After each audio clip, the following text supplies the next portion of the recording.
Hey, it's Eric. Welcome to the show. We have Chris Ronzio from Trainual with us today.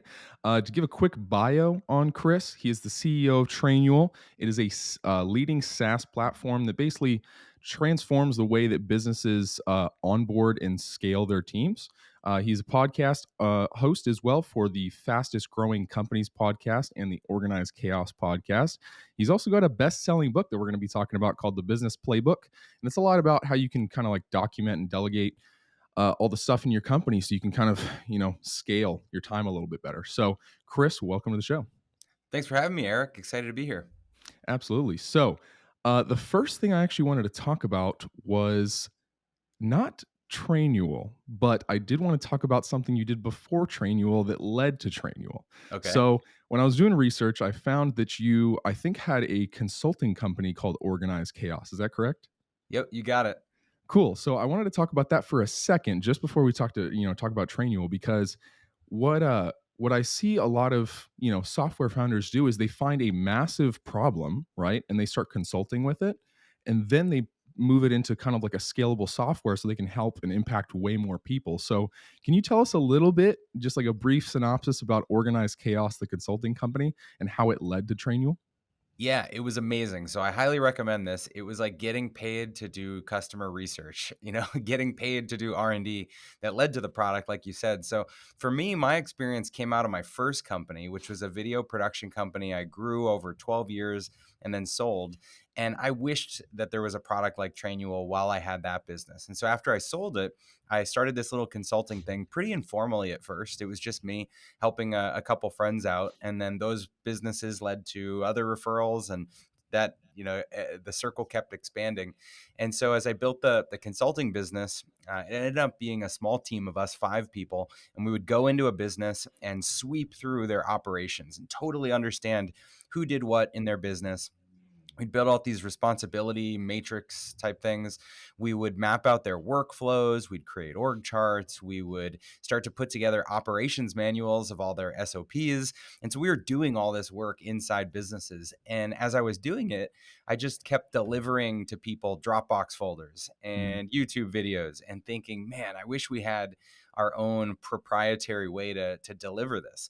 And so Trainual at first was a little prototype that was built for my consulting business.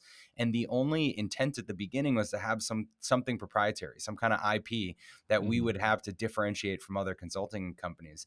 And so as I was growing my consulting business, I started finding other consultants, other contract consultants that wanted to use my process and do it in their cities with their own clients. And to train them on what I was doing, I was using Trainual. That was where I wrote down how my business worked. And so mm. the light bulb finally went off that, hey, maybe this software thing is what we should really be focused on.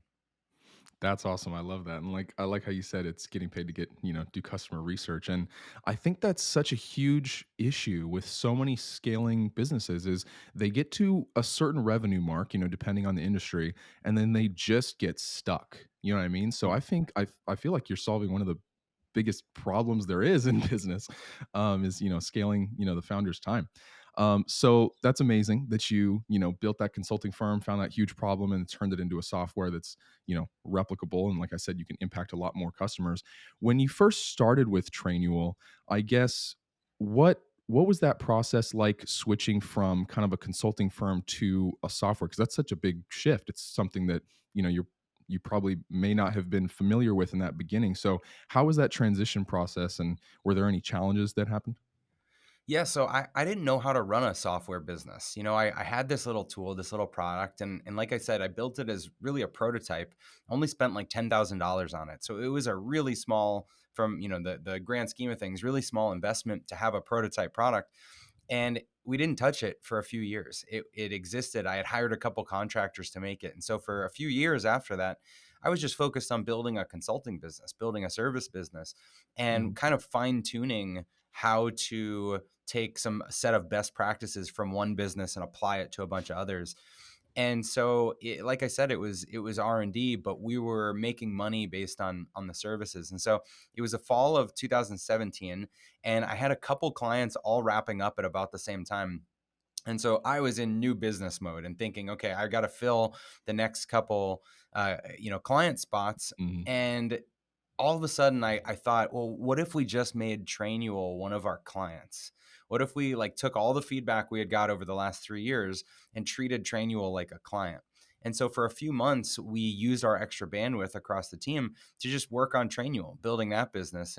But as we all got into it week after week, we were getting more excited about that, and the client work started to feel like a distraction. Mm, We just wanted to do this, and so we made the decision to, at the beginning of 2018, to stop consulting, no more new clients. I emailed all my other clients and told them we were going to have to phase out of the project, and we went all in on trying to build a consulting business. And so I think it was an important, uh, you know, pivotal moment to say we're going all in, because I truly believe if we tried to do both things, the consulting business would have suffered and the SaaS business never would have got off the ground.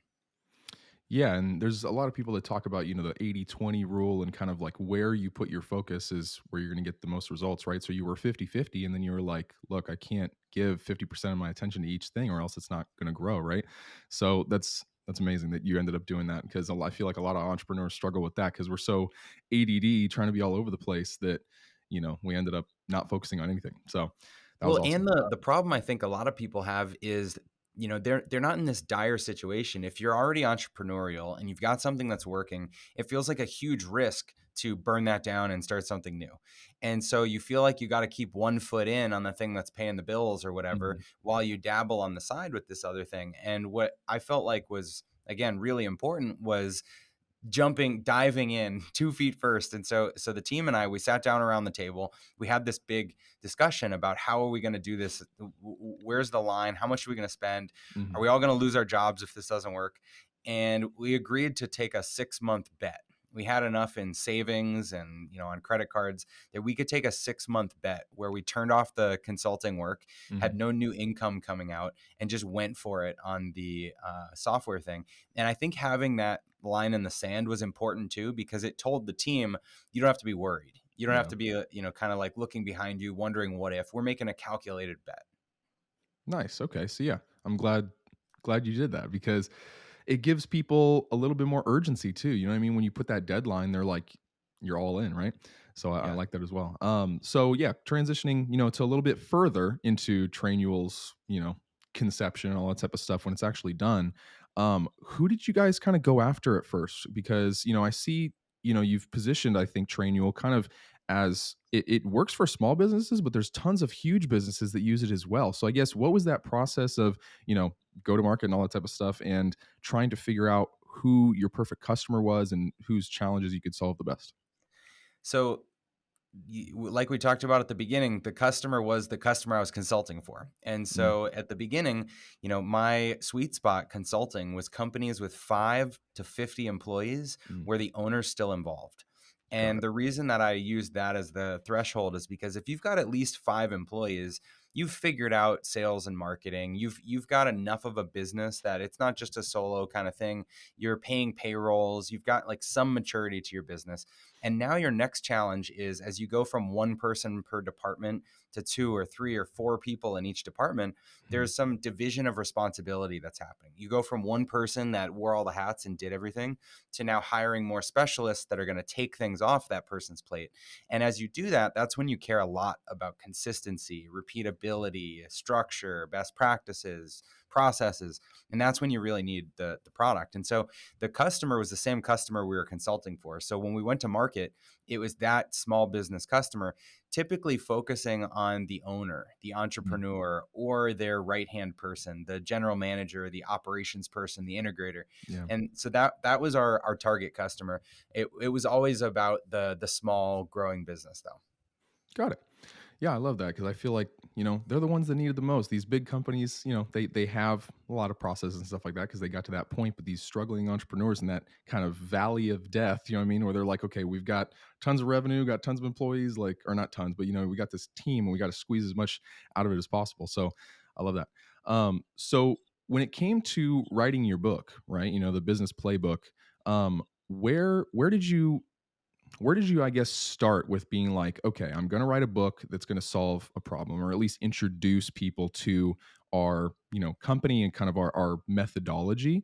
I Yeah. guess just tell us more about the book and like the process behind writing it and who's for and what type of information it has and how it's helpful.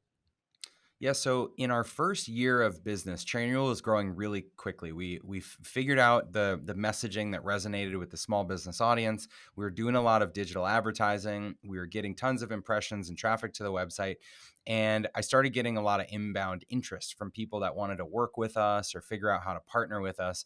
And so the first idea of communicating how we recommend doing things was to a few early partners, people that were consultants that were doing the consulting that I used to do, but didn't Mhm, have a product like Trainual to facilitate it.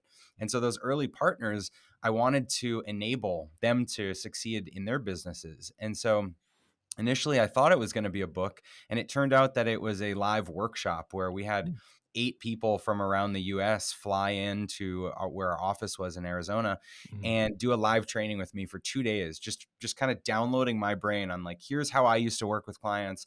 Here's the right type of customer that this works for. Here's how mhm, you should go about setting up a business on this. And what that ultimately became was our certified consultant program. So now we've got 500-600 consultants around the world that are certified in Trainual, and they're working with businesses hands on, helping them do this, and they just use our product. And so that was the foundations of it. Was now, it wasn't just my experience of working with my clients. It was now we've got dozens and today hundreds of these people that are working with their clients and doing this. And I thought, I've been wanting to write a book for a while, but at the beginning it was too early. Now, I mhm, can't base a book on just my experience. And so as Trainual grew and had hundreds and then thousands of customers and companies around the world using it, I kept coming back and kept reconsidering it. And so 2 years into the business, 3 years into the business, I started writing little like manifestos mhm, and how I would apply all the best practices we've heard from our customers. mhm, Where's the common denominator? What would I say is the recipe for how to set up your business? But as I was writing that, as I was writing these little manifesto things, I realized issues with our product. mhm, I would see this okay, all companies are trying to document this part of their business, but then our product doesn't have a good user interface for that specific thing. mhm. And so I kept going back to the product teams and saying, we need to build this and we need to build this. And so it took like another whole year and a half of building for the product to match the what I had outlined in the book. Mm, And then we interesting. were ready to actually write the book. And so that was kind of the process of thinking through it. That is super cool, actually. I didn't. I Yeah. So, there's people that say if you can write clearly, then you can think clearly, right? So it's kind of you Mhm. went through that process of like writing things down. You're like, wait, I have to go back to the drawing board a little bit because I'm now running into these new problems. And then when you do that, you're fully solving the customer's problems, or in your case, the people that are using your product to consult with other businesses. So that's amazing. I guess within that book, I recommend everybody go read it. um, what is there we go, the business playbook, get it on Amazon. And then, I guess if there was one thing that you noticed when writing that book that is maybe the biggest challenge, obviously, there's the whole problem of documenting process and stuff, but is there maybe one challenge within that you see a lot of business owners get stuck on that maybe you have a tip, for, or some type of, way to overcome that? Yeah, so I think there's two things. The first would be that a lot of businesses just put this off, and they Mhm, figure there's it's not the urgent thing in the business. It will never be the urgent thing in your business. Scaling requires you to take a step back mhm, and figure out what you're doing and make a plan. And so it's never going to be the thing that pays you the most dollars that day. It's a longer term investment. And so the biggest question people ask is how long is this going to take? How much time do I have to put into this? mhm, Where should I start? And so, to all those questions, I would say you don't have to document your whole business. Anybody's business out there, if you could write down, 40, 50, 60% of how you do what you do, then you've got a really stable foundation. because the other half of your business is constant innovation. You're always Mhm. coming up with better ways to do things. You're always inventing new roles in the business, and you're always changing how your business operates and what your business offers. That's how we Mhm. stay in business. And so people shouldn't focus on documenting their whole business. Just Mm. document the really stable parts of your business, because what you're after is consistency, so that as an owner or as a leader, you know that, okay, we've buttoned up this area of the business. Now I can put my focus over here. And that's what Mhm. it's all about. It's all about, like, putting these foundational bricks on your business that make your company stronger. And so that's what I would say to someone who's just afraid to start or work on it. And then where you should start depends on where your company is going to get the most ROI. And Mhm. so if you're hiring a ton of people into your business, you might start by getting everybody aligned on your core values and your mission. And that stuff applies to everyone in the company. And so that could be a high value place to start. Mhm. If you have one particular role in your business that is maybe like some kind of field rep or delivery person or sales rep, and you've just got 10 of or 20 or 30 of these people, you might start there, because there could be a ton of inconsistency with how 10 different people do the same thing.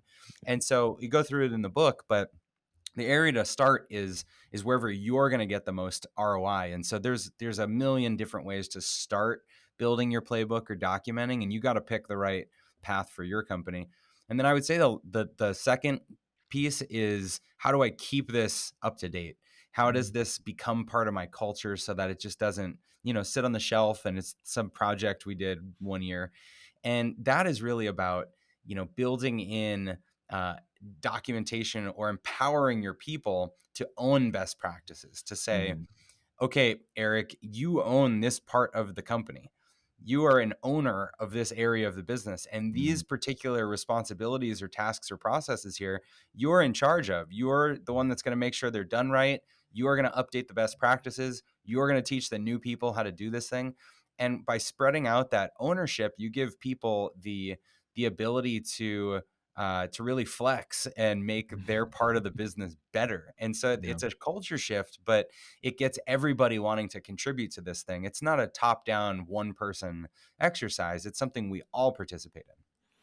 Yeah, that's super true. Like when, there's so many business owners that struggle with the delegation aspect that, when they think about it, they're just like, oh, well, people have no idea what to do. But it's like, if you, like you said, if you just kind of reduce that overwhelm to not even have to have 100% of it done, but just like even 50%, it's like, that's just 50% more that you're going to be able to take off your plate, like you said, and Yeah. give it to someone else. And then also, like I think a really important point that a lot of founders should listen to is like, once someone owns that piece of the business, like they feel a little bit better about their job too. Like they're not getting micromanaged. Yeah. They get to own that and like make decisions on their own, but based on a framework that you put into Trainual. So it makes a lot of sense. One thing I think people mess up is they delegate tasks instead of delegating responsibilities. When you Mm, delegate tasks, you're telling people exactly what to do. You're giving them it's like the giving them a fish versus teaching them to fish. yeah. And if you're just giving someone a task, then they go and do that task and they come back to you and say, "Okay, boss, what next?" And it can become burdensome for you to have to delegate over and over and over Right. again, because they're always looking for new things to do. Mhm. Whereas if you delegate responsibilities and you pass out ownership of different areas of the business, they can come up with the tasks. They Mhm. know what they have to do, and you've put them in charge of that thing. So it's a really important distinction. Yeah, it allows them to be a problem solver and to be like a critical thinker and then also to be a leader. You know what I mean? They actually, instead of just, yeah, like you said, like checking off a task list, they actually become the person that solves the problem. And funny enough, maybe a couple times later, they won't even come to you with the issue at all. They'll just already have it solved. And again, more time for you to work on the stuff that the innovation, all the other things, right? So 100%. amazing. So another thing that I have seen Trainual do really well is your guys' digital marketing. I've seen all the different ads. I kind of went through and kind of saw which ads had different the best creative. I was just kind of like looking through it, and you guys have amazing creative for your ads and also amazing targeting because I get your guys' ads all the time.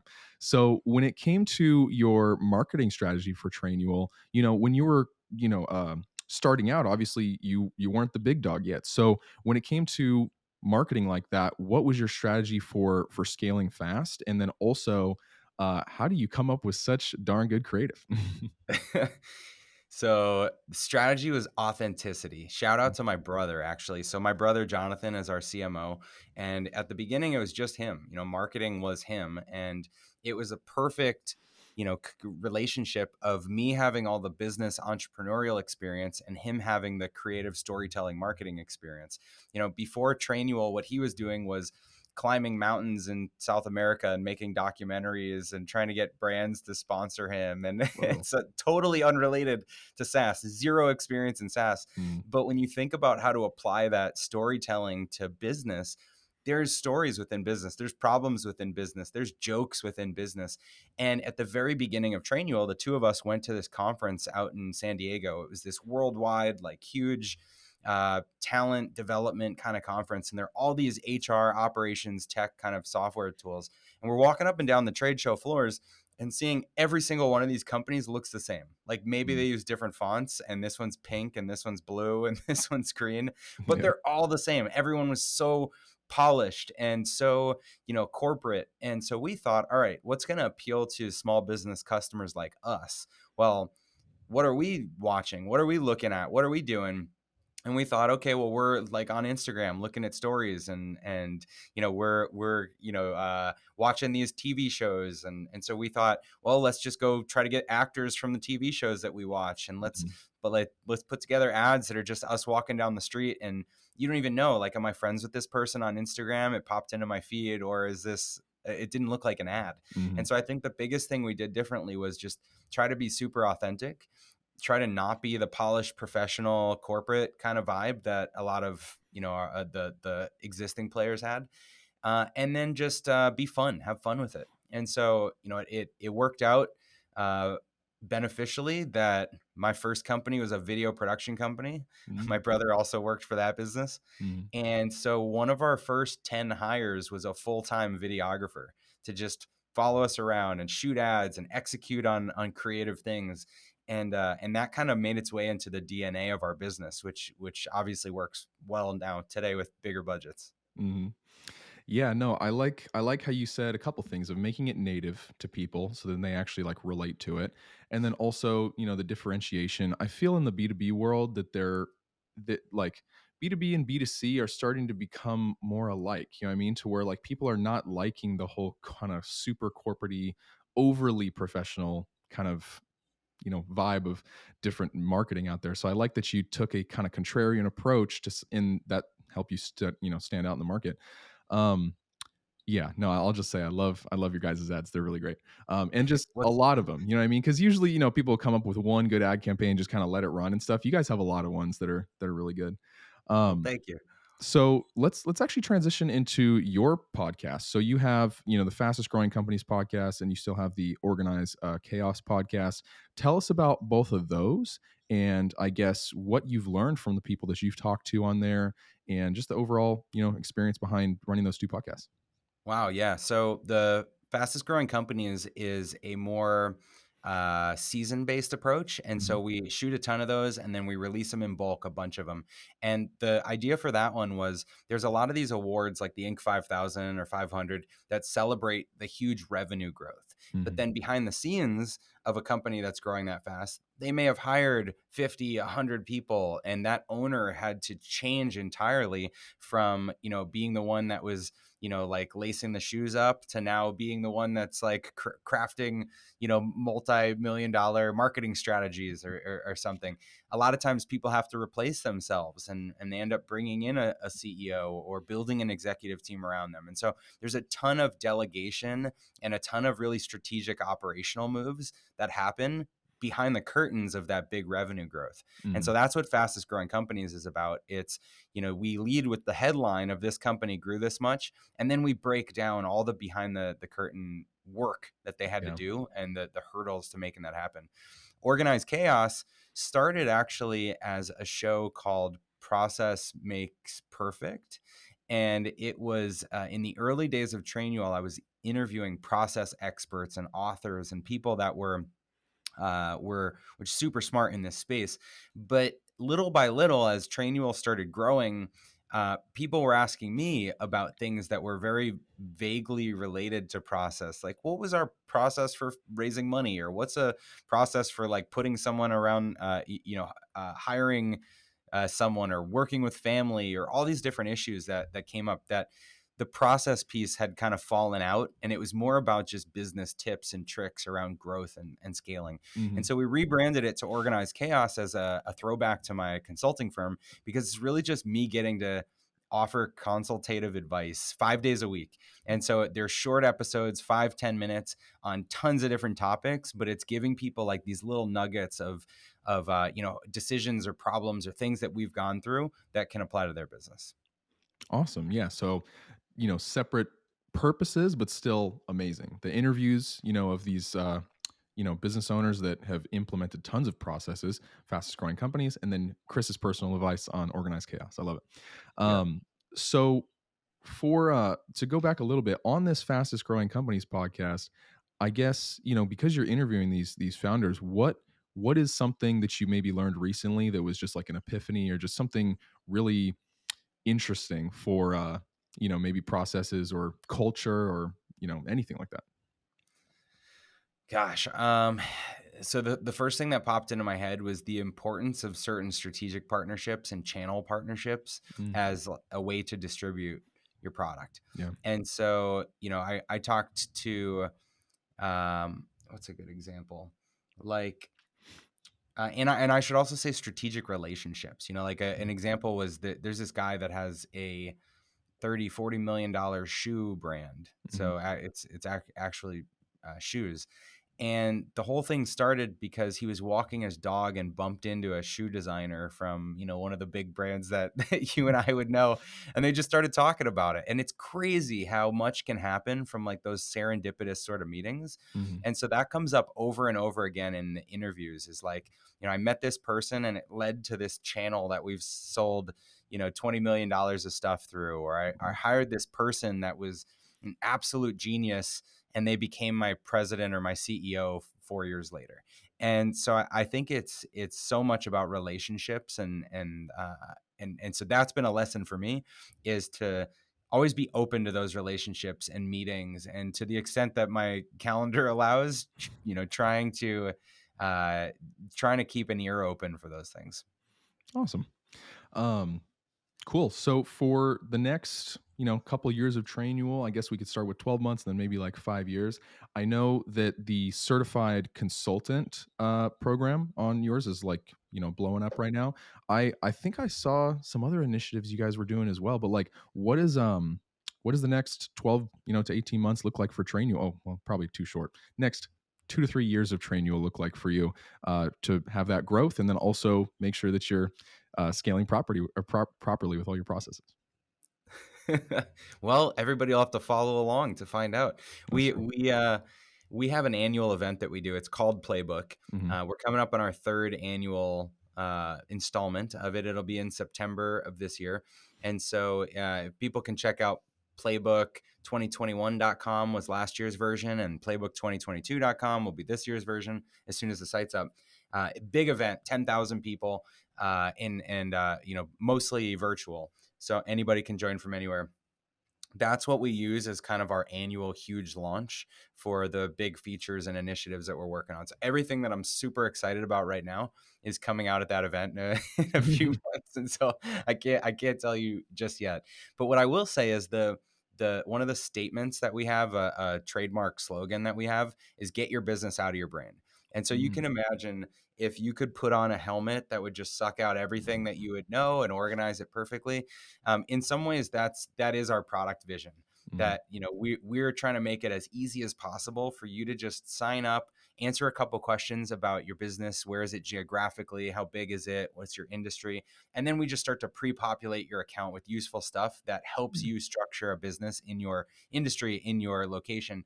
And so that's what we're working on in a big way, is making the product smarter, more intuitive, and just easier to get started. Because by far, the hardest thing about documentation, not just with Trainual, for anyone in the world, is that you have to sit down and actually do it.